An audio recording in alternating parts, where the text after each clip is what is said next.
Hello and welcome to the Channel 1 Newsroom from our studios at number 5 Ola Hansen Lane at Tesano in Accra. I am Umaru Sanda Amadu. Coming up,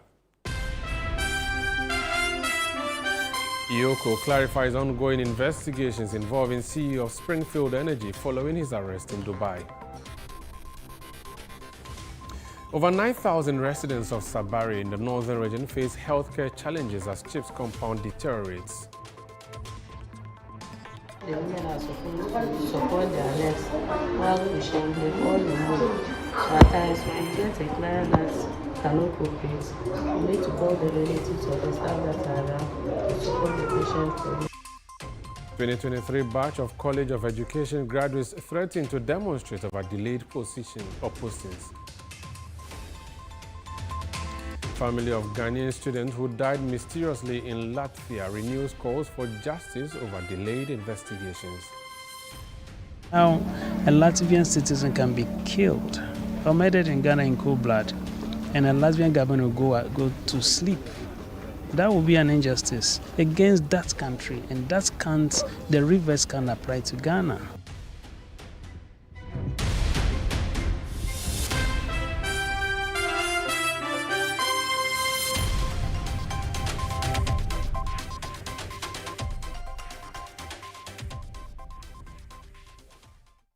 We are grateful that you join us for the Channel 1 Newsroom on Channel 1 Television. Let's settle for details of our stories. Now we start with crime.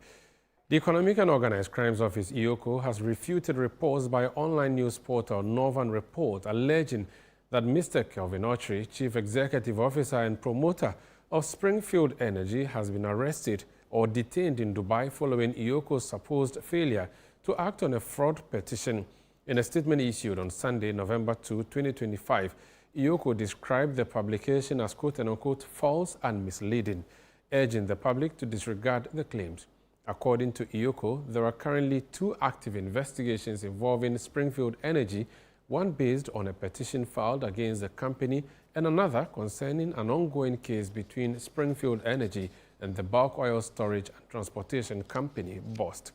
The statement concluded by urging the public to ignore the publication and remain confident that Iyoko is actively working on not 1 but 2 investigations involving Springfield Energy.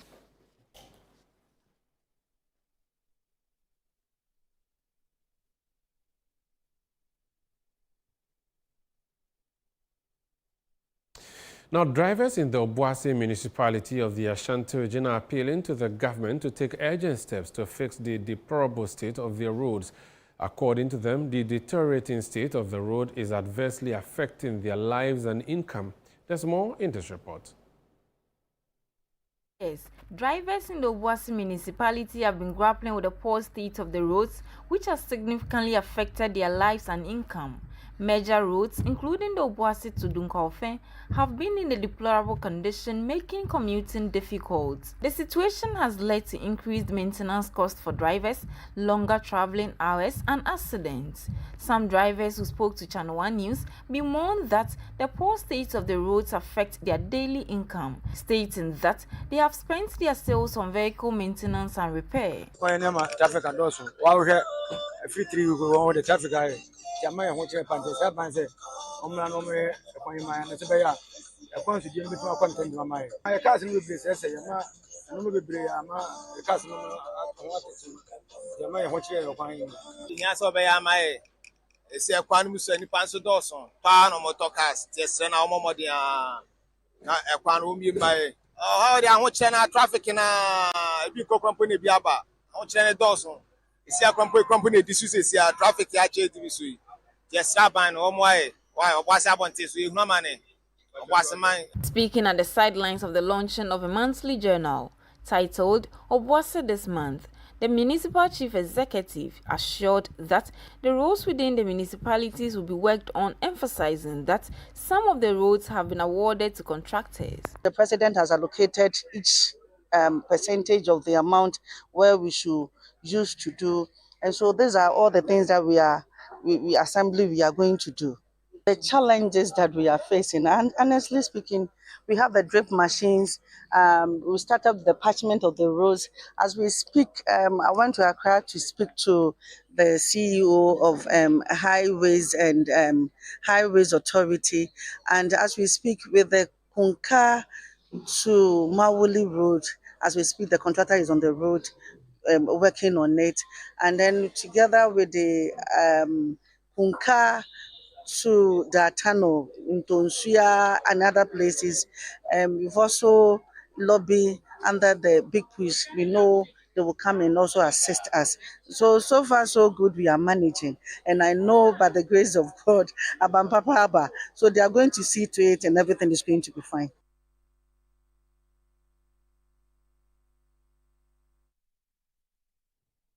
Now, the 2023 batch of College of Education graduates has threatened to hit the streets if the government fails to address their grievances by November 10, 2025.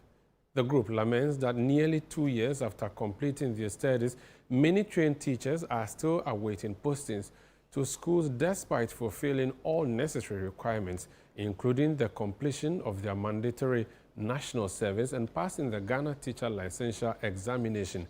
For more on this, we are joined on Zoom by Vice President of the concerned unemployed teacher trainees, Sean de Graft Brown. You're welcome to Channel One Newsroom, sir. Yeah, good evening. Thank you. First of all, who are the people who make up this association of yours? So the people who make up this association are trained teachers from the 2023 year group from colleges of education. This is what we used to call Teacher Training College. Yes, please. Is it the case that the postings have happened for all year groups except 2023, or you are the only group that is worried about what's happening? Okay, so I can say that the previous years, when they are done with their national service or when they are done with their school, they get posted. But as we speak, we, the 2023 year group, we are the current batch in the house awaiting posting.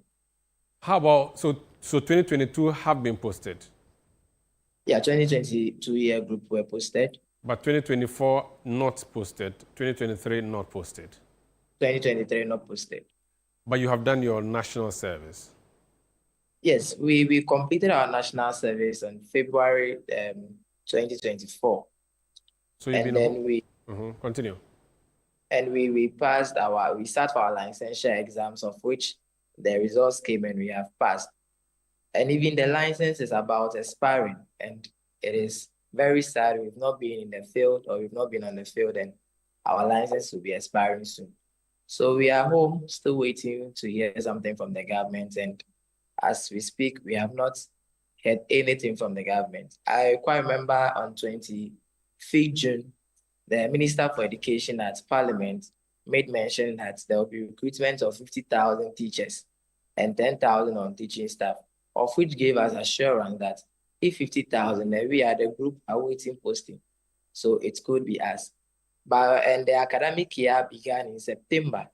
But now here lies the case, we are in November, and then school began without teachers being posted.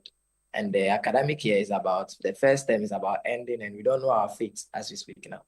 Okay, so is it the case that some of your colleagues in some of the schools have been posted, or the whole year group has not been posted? If that's the case, what numbers are we talking about?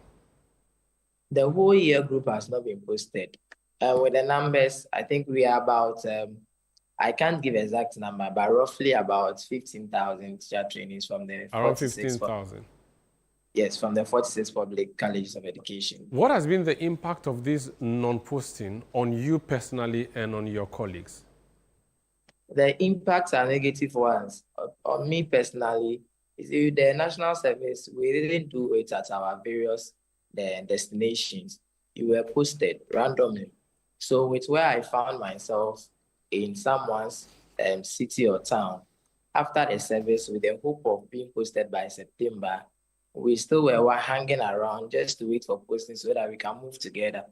But we are there, landlords are sacking us from their rooms and we don't know whether to go back to our parents' house. Because if you pack your things back to your parents' house, you don't know what is going to happen.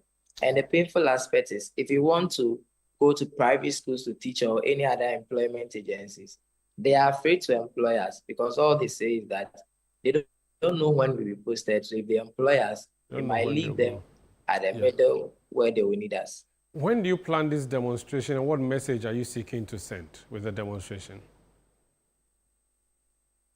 So the message is very simple. We have had several engagements with Ministry of Finance, Ministry of Education, and even GES. And still we were even asking for a clear timeline to our recruitment. But since we've not heard anything, I am told that Monday, the Public Accounts Committee will be meeting the Minister for Education. And also, we want to know when clearance will be given to us. 13th November will be the day they'll be reading the budget for 2026.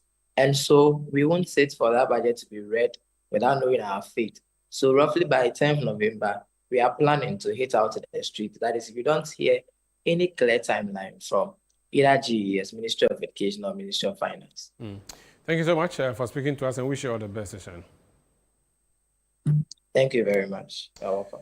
To some other stories now, and many expectant mothers who visit the Matias Catholic Hospital in Yeji in the Pro East district of the Bono region go through difficult conditions before delivery. The maternity ward is overcrowded, forcing some women to sleep on the floor due to limited space.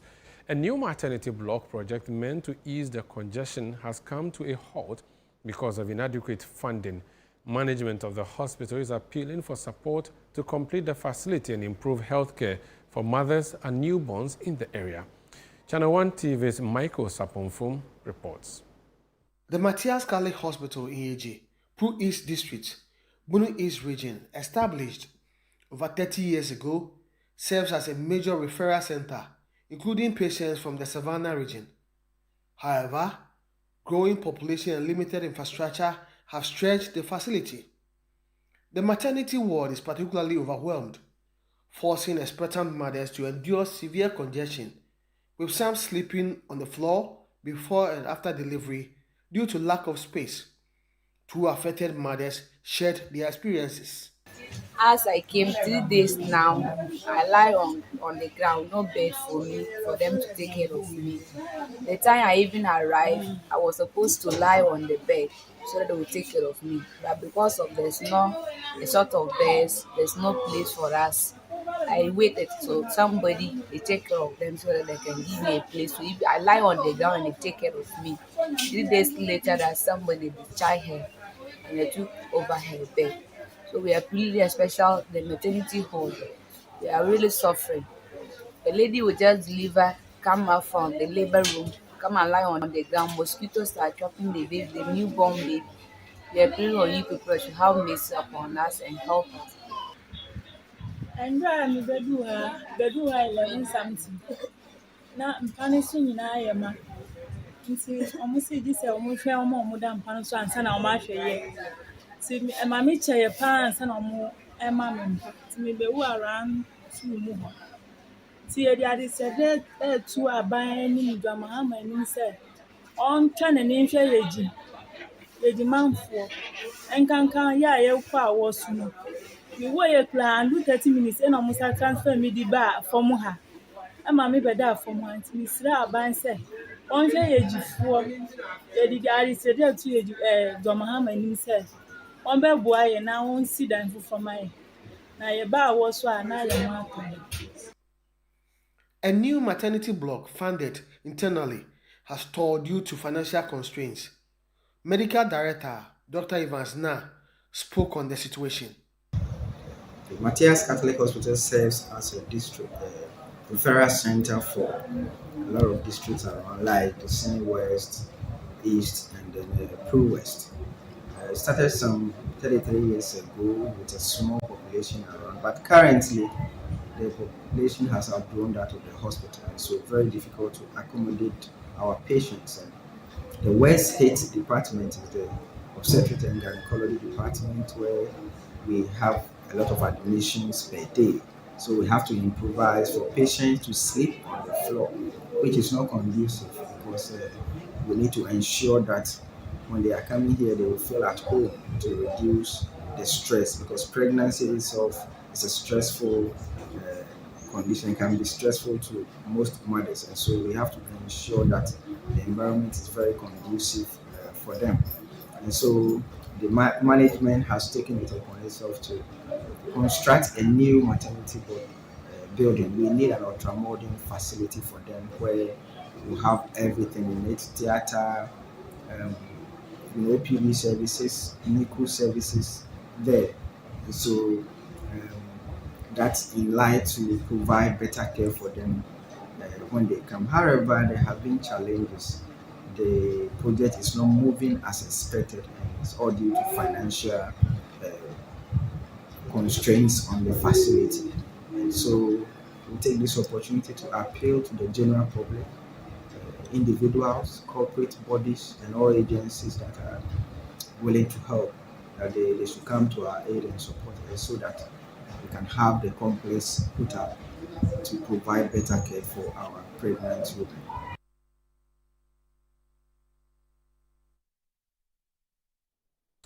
There's still the Channel 1 Newsroom on Channel 1 Television. I'm Umaru Sandamado. Still to come, over 9,000 residents of Sabari in the northern region face healthcare challenges as CHIPS compound deteriorates. We'll be right back. Please stay with us.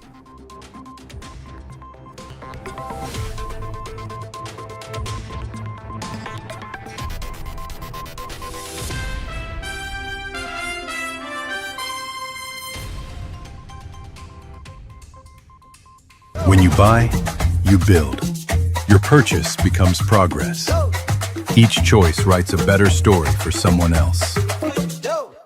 Afro-quality. Buy African, build Africa. Hey, Ghana. So you people know Miss Brother once more. If you knew, it's your boy. Kill them all, kill them all. But this time, I'm not only killing mosquitoes, I am killing the great. See? This wouldn't have been possible if I didn't have the perfect mosquito-free atmosphere. Thank you, Out Insecticide.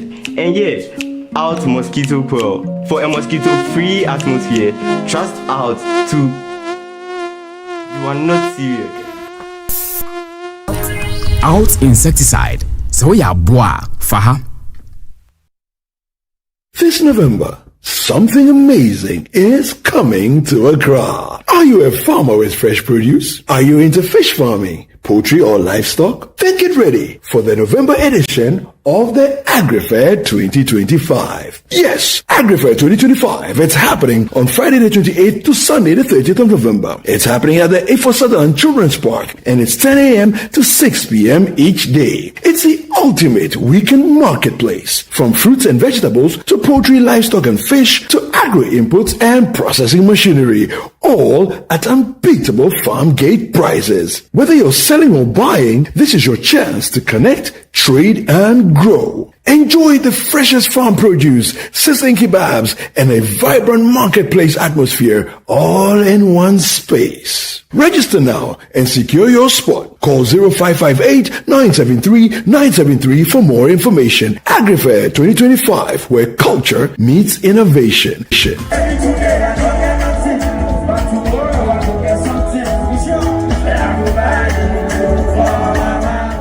AgriFair 2025 is powered by Channel 1 TV and 97.3 City FM and is proudly sponsored by Horticulture Business Platform, Development Bank Ghana, Legacy Crop Improvement Center, and Gersel.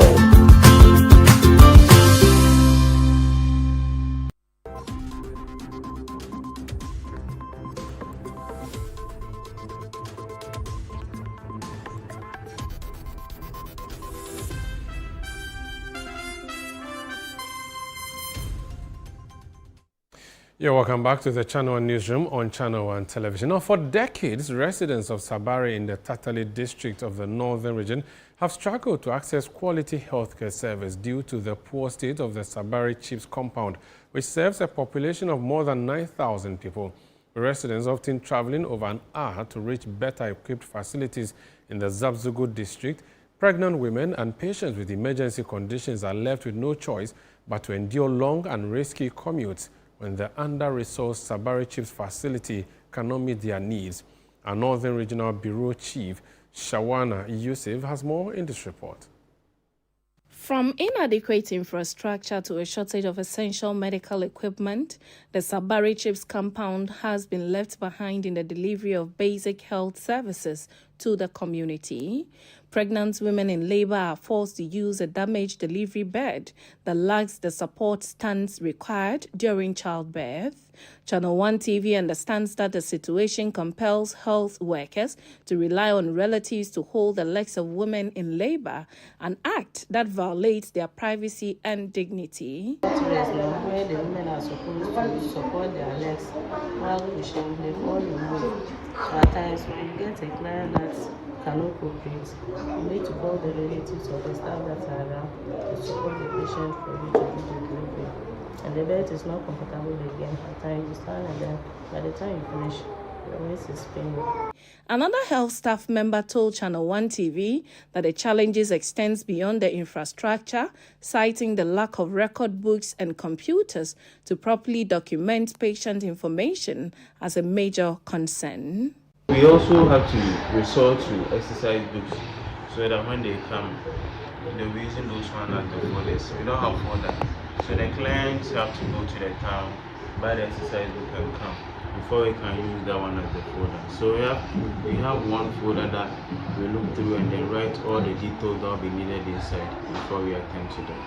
Some patients who spoke to Channel 1 TV expressed frustration over the condition of the Chips compound, saying the lack of alternative healthcare options leave them with no choice but to continue using the facility despite its challenges.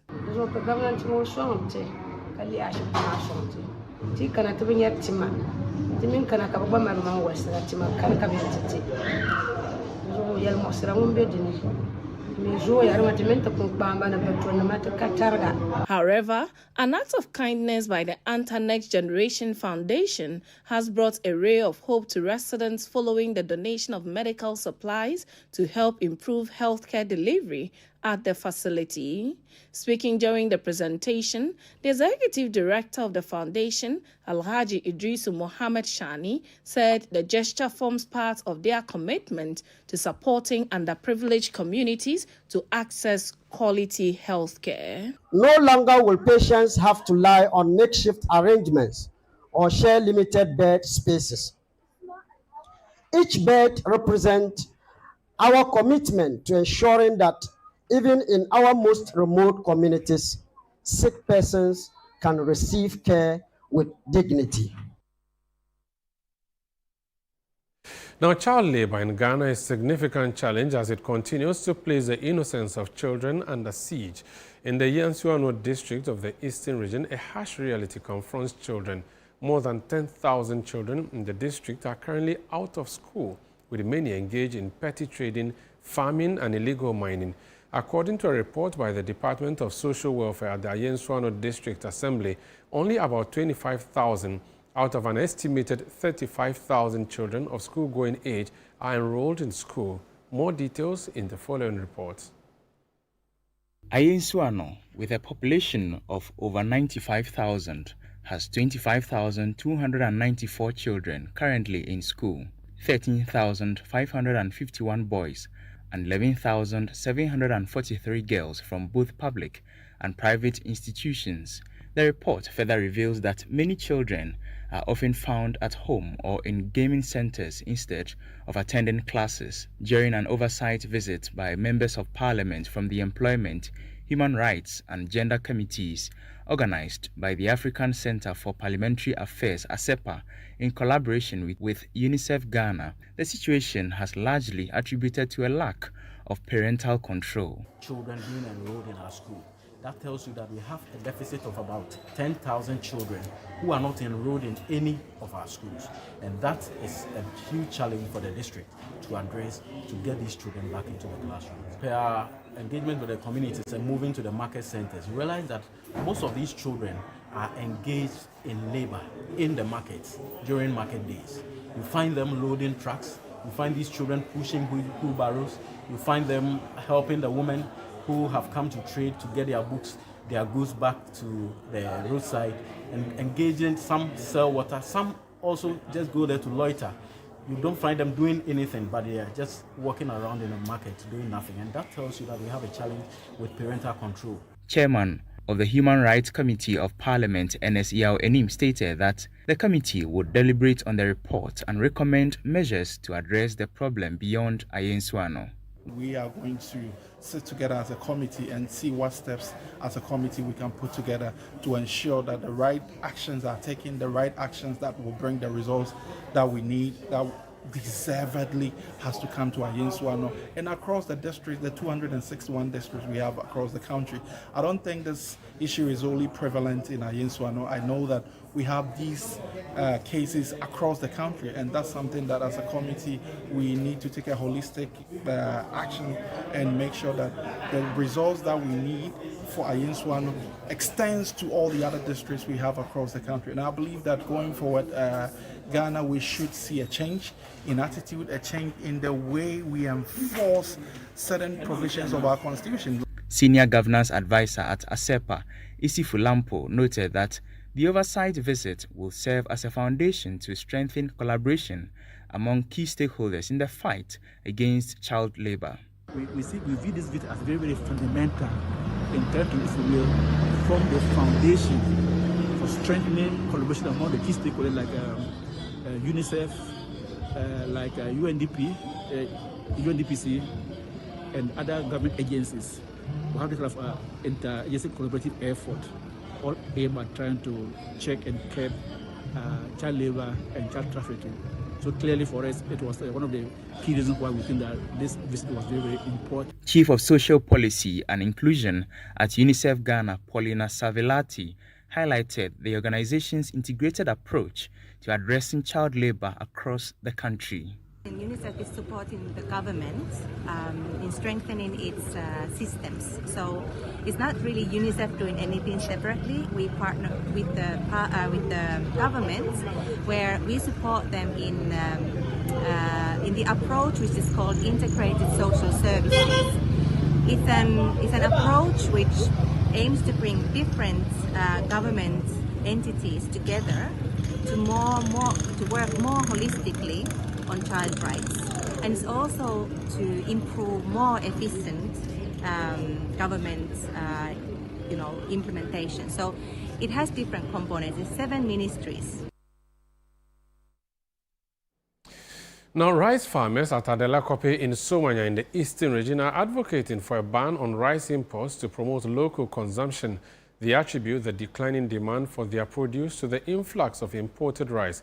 During a visit by the Committee on Environment, Science and Technology and the Climate Change Caucus of Parliament, the farmers appealed for government support to boost local production.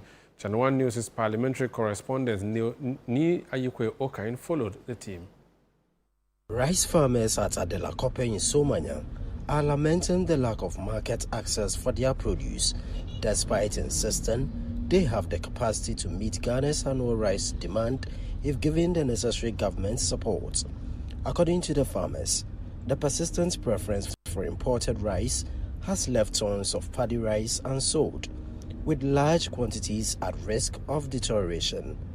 They note that because local traders are struggling to sell Ghana-grown rice, they are unable to continue purchasing from farmers, creating a dire cycle of low sales and rising post-harvest losses.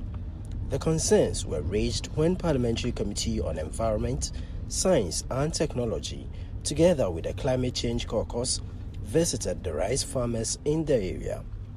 The farmers stressed that the increasing appetite for foreign rice is threatening the sustainability of local rice production. I think locally we have farmers who are ready to produce the local rice for us. And now we sold our rice. They have not paid us yet. The complaint we are getting is that the 41 we have here, the price has gone down. So we are rather buying that one. And now we need the money to go for the minor one.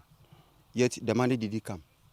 If they should put a stop to that one, I think we all patronize our locally produced rice. No buyer, and I can't get enough money. It means I'm not able to do it this season.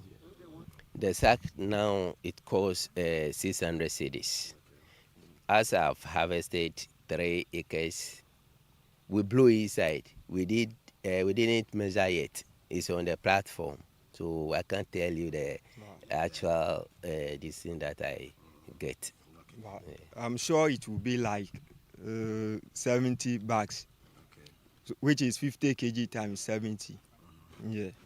The farmers appealed to government for logistical and market support. A member of the committee, Dixon Tredia, urged government to introduce measures to reduce methane emissions associated with rice farming as part of national efforts to combat climate change. This visit is an eye-opener. It has enhanced our capacity to help government and policy makers to come up with policies, measures, technologies to ensure that we produce the rice and reduce importation. So how do we produce the rice in a modern technological manner that methane reduction and mitigation measures will be incorporated into the rice production? These rice farmers are calling on the government for logistical and financial support to be able to produce on a large scale to meet local demand. Reporting for Channel 1 News from Esuchari, Ni Ayukwe Okan. Now, women traders at the Sekondi market have renewed their call on government to expedite the establishment of the promised Women's Development Bank to help them access soft loans for their businesses. Speaking to Channel 1 News, Western Bureau Chief Akwesi J. Enim, the traders said high interest rates and challenges in securing guarantees for loans have made it difficult to sustain their businesses. They noted that their only current support comes from the Member of Parliament for Sekondi, Ble Nyamike Ama, who introduced an interest-free loan scheme last year. While they appreciate the intervention, they say it is insufficient to meet their full trading needs, hence their renewed appeal for the government to fast-track the Women's Development Bank initiative. In recognition of the challenges faced by women in accessing credit, the 2024 NDC flag bearer, John Dramani Mahama, pledged to establish a Women's Development Bank if elected. Following that, government, through the Ministry of Finance, allocated 51.3 million Ghana cedis as seed capital for the bank in the 2025 budget.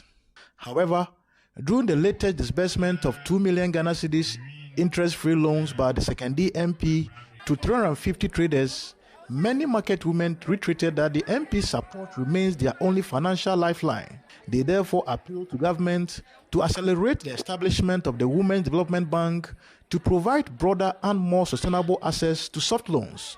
First one. Second one, third or fourth one, maybe. Na mamma can you there? All of wine and Casaniscano. Or one dog, they my hand, you show yes, Cado. Here, die, Jumanescano. O send the door soon to mop it out the man on 2 farm hen. It's a government academy, Obube, Woman's Bank, damn hen. Ya wa chane ya be ye chane or the Women's Bank no da brehen we are the be sikani ya the account ye di ejuma ya kwenyim if you the lawyer sit ankasa the wa bo boye sekeni fu wa ya the papa lawyer so wa man chon ye sekeni we hye mu papa da bad time it's lawyer Sekondi nya ye nyo so ya akọ second yes so ya detain it's ya sani e be ka chairman don won bozo the Women's Bank no on by next year na bibiala ye amembe safo yetum na fi ye muka na ye for bank ya ka di enska. Sekondi MP Ble Nyamike Ama, who commends the distribution of the 2 million cedi interest-free loan package for the traders, acknowledged the pressing need for a more sustainable financial system for women. He has expressed confidence that government remains committed to establishing the Women's Development Bank to address these needs. We started this program in 2023. It was one of the social intervention programs that we initiated to lessen the burden of the people in Sekondi. And after the election,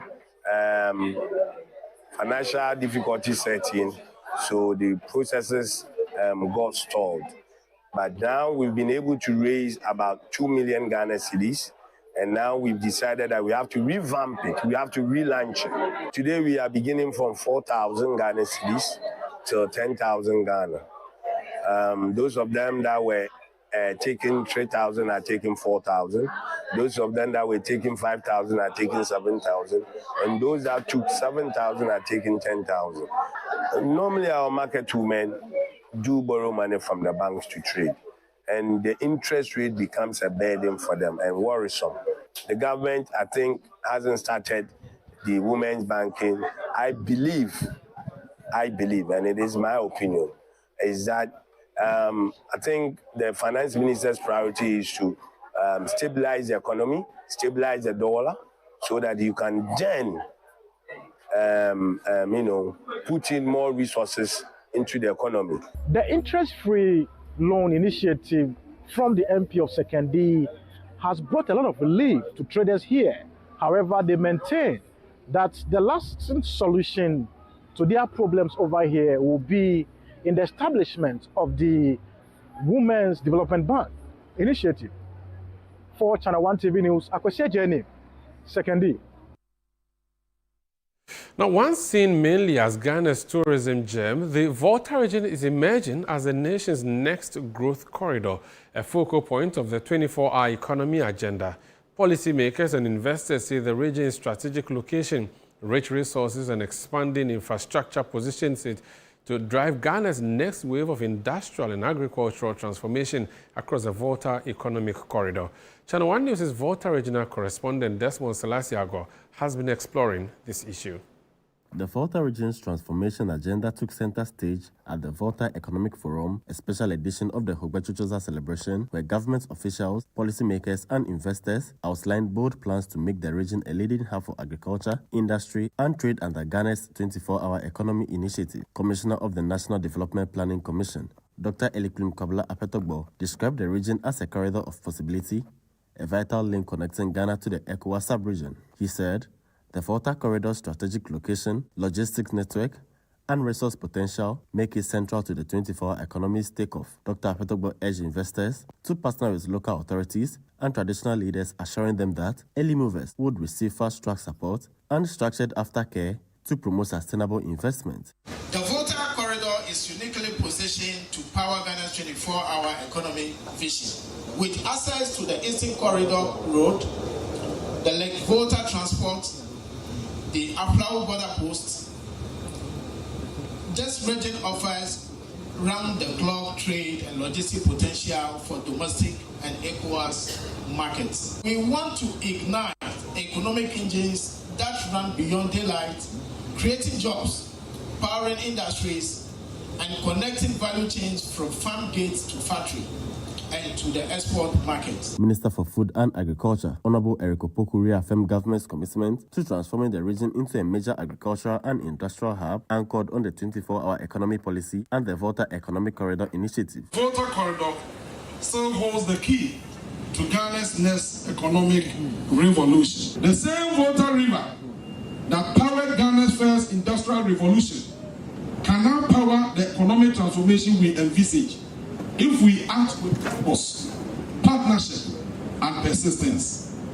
Let us therefore make the Volta Corridor not only a geographical passage, but a corridor of prosperity, a corridor of innovation, and a corridor of food security. Volta Regional Minister James Gunu also called on stakeholders to seize the momentum and make the Volta Economic Corridor a model for locally led national transformation. The Volta Corridor stands as one of Ghana's most strategically endowed development zones, an intersection of trade, energy, agriculture, tourism, and innovation. Today, I invite our partners and investors gathered here to see the Volta region not just as a location, but as a long-term growth destination. Let us form partnerships that are mutually beneficial and socially responsible. You're still watching Channel 1 Newsroom on Channel 1 Television. Still ahead, family of Ghanaian student who died mysteriously in Latvia renews calls for justice over delayed investigation. Stay with us, we'll be right back.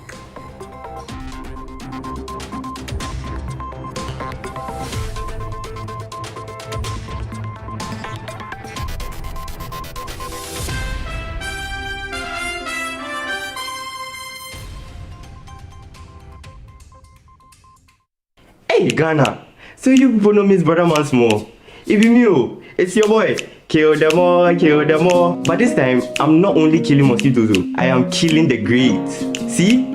This wouldn't have been possible if I didn't have the perfect mosquito-free atmosphere. Thank you, Out Insecticide. And yeah, Out Mosquito Coil. For a mosquito-free atmosphere, trust Out to... You are not serious. Out Insecticide. So ya boa, faha. In a world filled with challenges, we all need guidance, hope, and a lifeline to anchor us. This is Lifeline, and I'm your host, Fred Crunchy Mensa. From social issues, relationship challenges, and family matters, Lifeline is here to inspire, uplift, and guide you on your journey. Where we give you support, where we hold your hand through the valley and through the thick and thins of life. Join Bishop Fred Crunchy Mensa. I welcome you especially to Lifeline. Every Tuesday and Thursday at 10 p.m. right here on Channel 1 TV. Let's walk this path together, strengthen our faith, our families, and our lives. Lifeline, because every soul deserves a guiding light. Tune in to Lifeline on Channel 1 TV and let's grow together.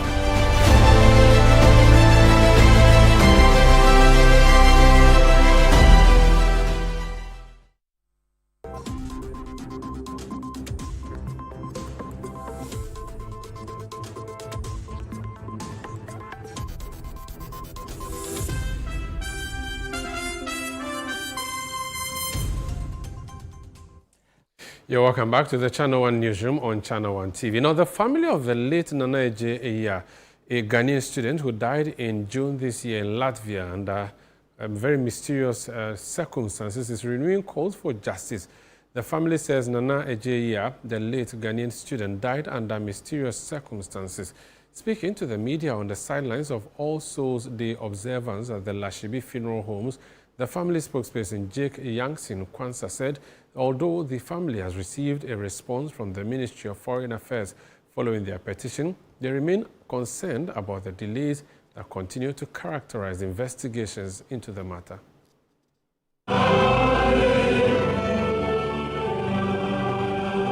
It was a solemn atmosphere at the All Souls Chapel Interdenominational at the Lashibi Funeral Homes and Crematorium as families gathered to honor the memory of their departed loved ones on All Souls Day. Among them was the family of the late Nana Ejeia, a Ghanaian student who lost his life in Latvia under mysterious circumstances. The family gathered at his graveside to pay tribute and reflect on his memory. When sorrows like seas below. Prayers were said. Oh God, as Abel's voice cried from the earth for vengeance, we know that he didn't die the way that the Lord purposed for him, and that we declare that vengeance, being of the Lord, will be meted on those that committed the evil. We pray that justice will be given, and all souls that are grieving will rejoice, not because they are rejoicing for the death of Nana Ejeia, but they are rejoicing that people who do evil will bear the consequences of their evil. 4 months after his passing, the family is once again calling for justice following petitions submitted to the Ministry of Foreign Affairs. Fortunately, the Ministry of Foreign Affairs has granted us audience finally. They wrote to the authorities of Latvia demanding for further investigation into the cause of death of Nana Ejeia, and we're grateful for little message for now. Family remain in grief because unresolved murder, as we see it, can't grant us peace. The family remain in grief and in pain, unbearable. Injustice anywhere is injustice everywhere, and I don't see how a Latvian citizen can be killed or murdered in Ghana in cold blood, and a Latvian government will go to sleep That will be an injustice against that country, and that can't, the reverse can apply to Ghana. And we may have to use this platform to appeal. Again, that justice is what we ask for.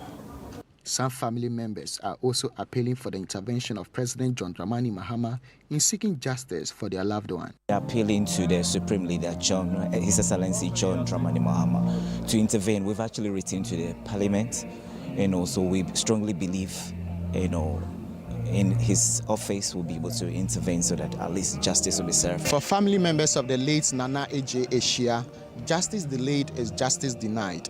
They want government to ensure a proper resolution on the death of their loved one. For Channel 1 News, I am Daniel Sakite.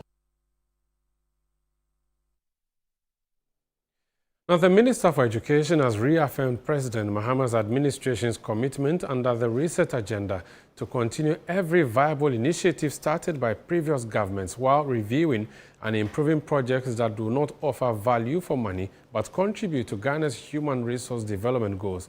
Haruna Idrisu made the remarks at the Bimbilla Senior High School in the Nanumba North Municipality of the Northern Region, where he commissioned a 160-bed dormitory block and a 24-seater sanitary facility for female students constructed by the Ghana National Petroleum Corporation GNPC Foundation. There's more in this report by Channel 1 News' Northern Regional correspondent, Mohammed Aminu M. Alabira. It was a movement of joy and relief for students and teachers of Bimbilla Senior High School as their long-standing accommodation challenges finally receive attention. Since the school's conversion into a boarding institution in 2007, it has not seen any expansion in student accommodation, forcing authorities to convert classrooms into dormitories. This situation worsened with the introduction of the free senior high school policy, which led to a sharp increase in enrollment, now nearing 2,000 students. In response, the previous government, in collaboration with GNPC Foundation, initiated the construction of a 160-bed dormitory and a 24-unit sanitary facility for girls. Although the project was incomplete when the previous administration left office, the current government ensured its completion under the reset agenda to ease the accommodation crisis. At the commissioning ceremony, the headmaster expressed gratitude for the new facilities, noting the relief it will bring to both staff and students. The Executive Director of GNPC Foundation, Madam Helga J.M. Bodi, pledged the corporation's continuous collaboration with government to enhance educational infrastructure. Belief continues to guide our interventions in education, from the construction of classroom blocks, dormitories such as yours, science laboratories across the country, and to the award of thousands of local scholarships to students in tertiary institutions. Through the GNPC Foundation, we are building our mission to bridge educational gaps, especially in underserved communities, ensuring that every Ghanaian child has a fair chance to learn, to grow, and to contribute fully to national development. Education Minister Honorable Haruna Idrisu commended the previous government for initiating the project and assured that President Mahama's administration remains committed to continuing all viable projects. Our government will continue to make investment in STEM education and in TVET. And for those who are thinking that, what will the minister come and do?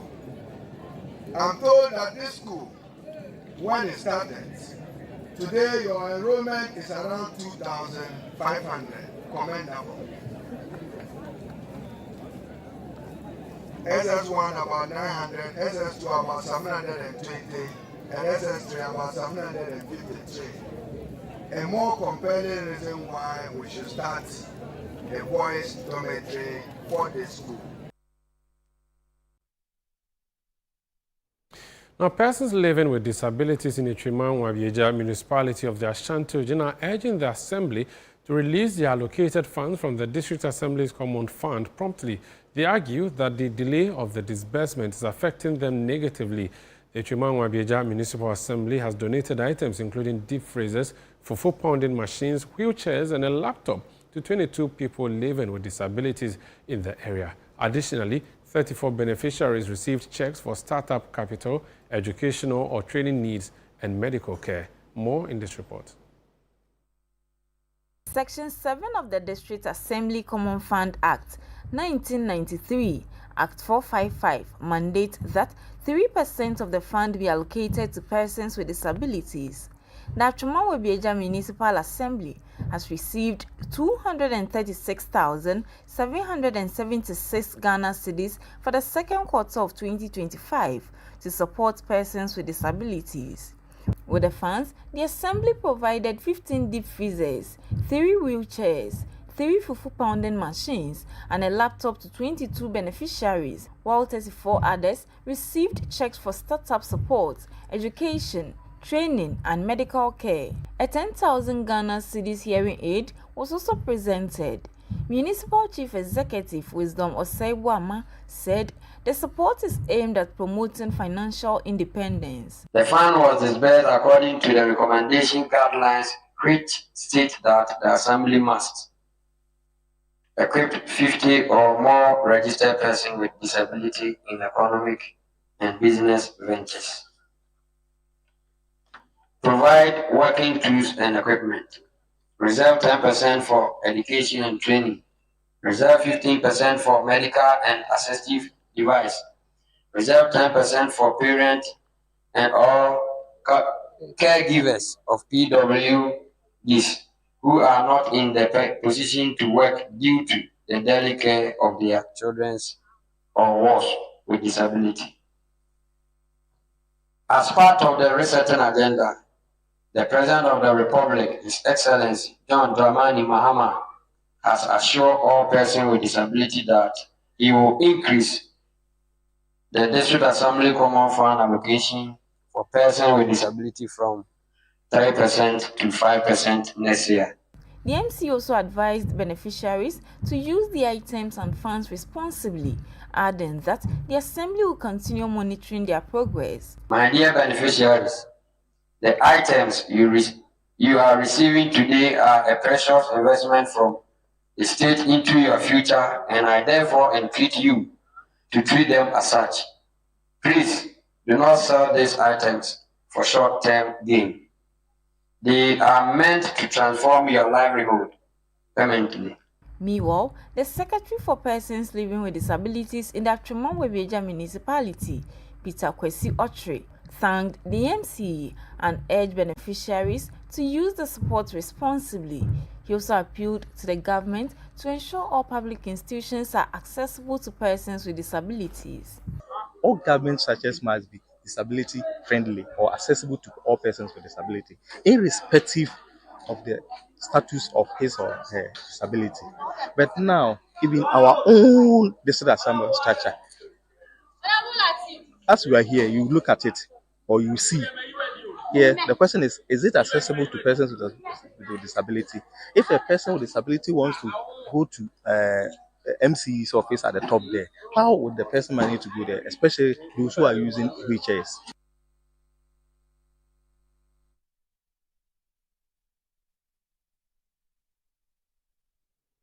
Well, that's it for today's edition of Channel One Newsroom on Channel One Television. For more stories, go to our website, channel1news.com.